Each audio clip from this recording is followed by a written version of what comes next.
Hi friends, మీరు బాగున్నారా? నేను బాగున్నా. ఎలా మునిగాకు పొడి కొడుతున్నా. ఆ మునిగాకు పొడి అంటే ఏందో అనుకోకండి. మునక్కాయలు ఉంటాయా, ఆ ఆకుతోని తెచ్చి 2 రోజులు ఎండబెట్టిన. ఎండబెట్టి ఇగో నూనెలో ఏంపిన మంచిగా. ఇగో ఈ రకంగా ఏంపిన.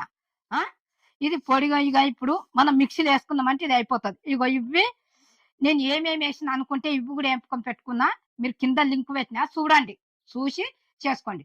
ఇది ఇడ్లీలకు కమ్మదానం, దోశలకు కమ్మదానం, అన్నంలోకైతే వేడి వేడి అన్నంలో నెయ్యి చేసుకొని తిన్నాం అనుకో, ఎంత కమ్మదానం అంటే అంత కమ్మదానం, అంత బాగుంటది. మళ్ళా ఇది దేనికి మంచిది ఈ పొడి అంటే, షుగర్‌కు, బీపీకి, మన కళ్ళు కనబడయి గదా! కళ్ళకు. ఇది ఆరోగ్యానికి మంచిది. ఎన్నో పోషకాలుంటాయి ఇందుల. మీరు ఇట్లా మరి పెసరపప్పులా మనం మలరేసుకొని తినొచ్చు. ఉల్లిగడ్డ కోసి ఉట్టిగా ఉట్టి ఉల్లిగడ్డలు వండొచ్చు. మళ్ళా కందిపప్పులెయొచ్చు. ఏస్తే ఎంత బాగుంటదంటే అంత బాగుంటది. అంత కమ్మదనం ఉంటది. మీరందరూ జూస్తుర్రు గదా!